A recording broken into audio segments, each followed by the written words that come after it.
When the world is asleep, the mind keeps talking. There is a quiet moment that arrives late at night when the world finally loosens its grip, when lights dim behind windows, traffic thins into distant murmurs, and the collective nervous system of the day seems to exhale. Yet for some people this is precisely the moment when the mind begins to speak more loudly, as if it has been waiting patiently for the world to fall silent so it can finally be heard. You may recognize this moment when your body is tired, heavy against the bed, but your thoughts grow sharp and insistent, replaying conversations, imagining futures, reopening old questions that seemed manageable in daylight, and this contrast can feel cruel, as though rest is offered everywhere except inside your own head. Neuroscience helps us understand that this nighttime chatter is not a personal failure of discipline or calm, but a predictable shift in brain dynamics, because during the day attention is pulled outward, regulated by tasks, interactions, light, and movement, while at night, as external stimulation fades, internal signals rise to the surface, and the brain, no longer occupied with managing the world, turns inward to manage unresolved emotion. The mind does not start talking because it enjoys disturbing your sleep, it speaks because this is when it finally has the space, when the defenses soften just enough for suppressed material to knock on the door.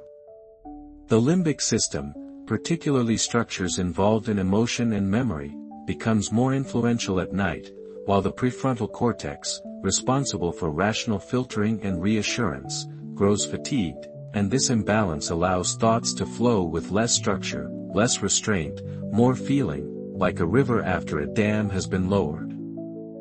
This is why nighttime thoughts often feel more dramatic, more convincing, more absolute, because the brain's capacity to contextualize them is temporarily reduced, and so worries feel like truths, possibilities feel like inevitabilities, and the future can seem overwhelmingly close.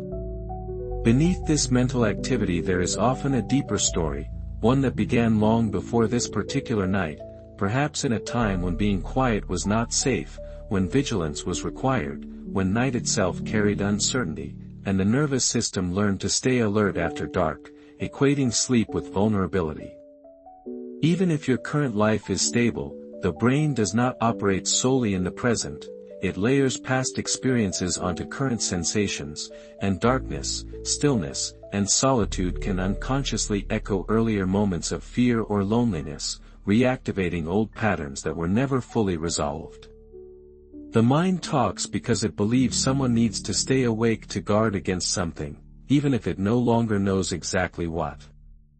Many people respond to this nighttime chatter with frustration, urging themselves to sleep, scolding their thoughts, counting minutes lost, and this struggle often amplifies the problem, because pressure activates the stress response, signaling to the brain that something is wrong, which only gives the mind more material to work with.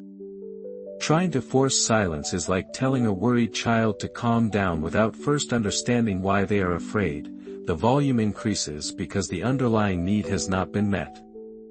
What the mind is often seeking at night is not answers but reassurance, not solutions but presence, and when none is offered, it continues to speak, hoping that repetition might eventually produce relief.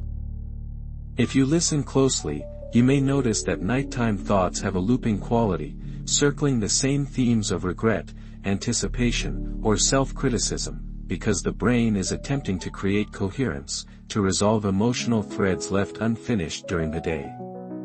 During waking hours, emotions are frequently postponed in the name of functioning, placed into mental drawers labeled later, and night is when those drawers quietly slide open, releasing their contents. This is not a malfunction, it is the psyche's attempt at integration. The body, too, participates in this process, and you might feel it as restlessness, a tight chest, a fluttering stomach, because emotional processing is inseparable from physical sensation, and when movement stops, sensation becomes more noticeable. Sleep, paradoxically, requires a sense of safety, a belief that nothing urgent needs to be done, and for a nervous system accustomed to readiness, this belief must be learned gradually, through experience rather than instruction. One of the most overlooked aspects of nighttime mental activity is its relationship to loneliness, because when the world sleeps, there is a subtle awareness of being alone with oneself, and for those who learned early that connection was inconsistent or conditional, this aloneness can feel heavy, even threatening, prompting the mind to fill the space with noise rather than risk feeling abandoned. The thoughts become companions, familiar voices that, while exhausting, are at least predictable, and predictability can feel safer than silence.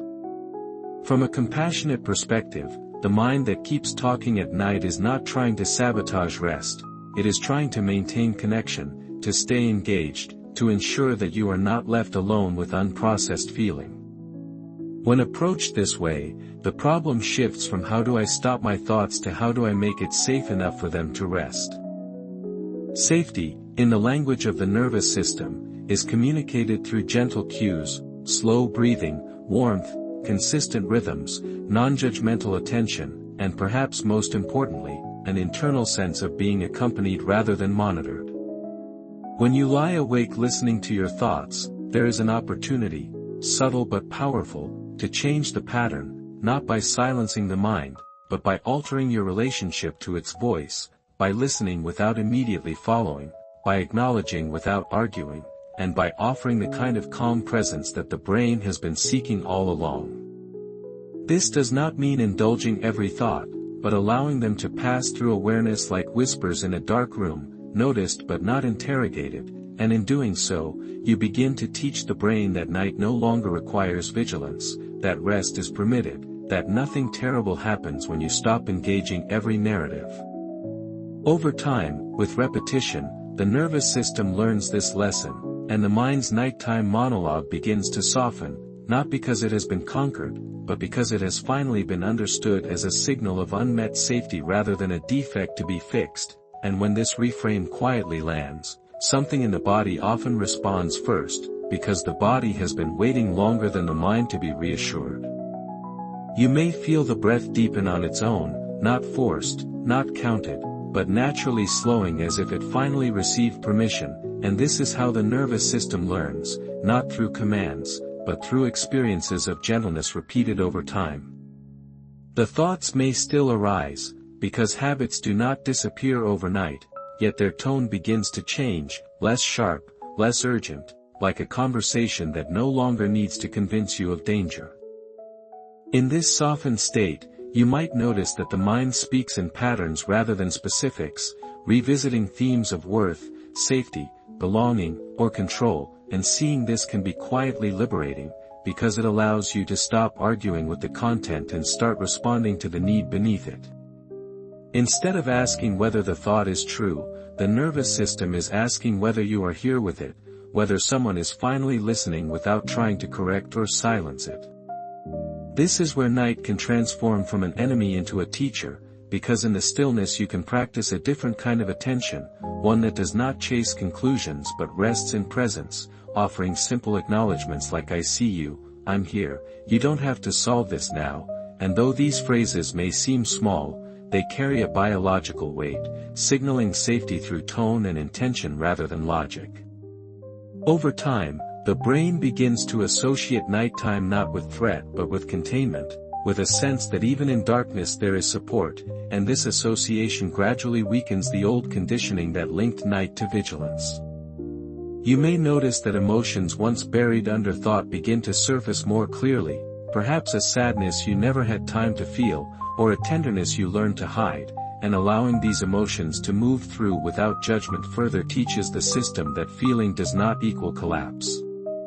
Sleep, then, stops being something you chase and becomes something that arrives, often unexpectedly, in the middle of awareness, because sleep is not an act of effort but of surrender, and surrender only happens when safety is felt.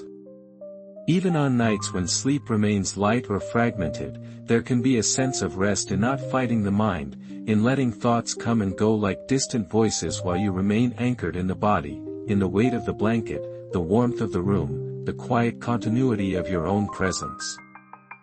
This shift changes more than sleep, it alters how you relate to yourself in waking life, because the part of you that learned to stay alert at night is the same part that struggles to rest during the day, and when it finally learns that it is not alone, that it does not have to work so hard to keep you safe, it begins to release its grip across contexts.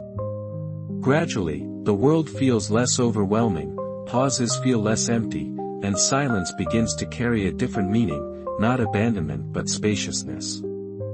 The mind that once kept talking into the night may still have stories to tell, but they no longer demand your full attention, and in their place emerges a quieter knowing, a trust that you can meet whatever arises without rehearsing it endlessly.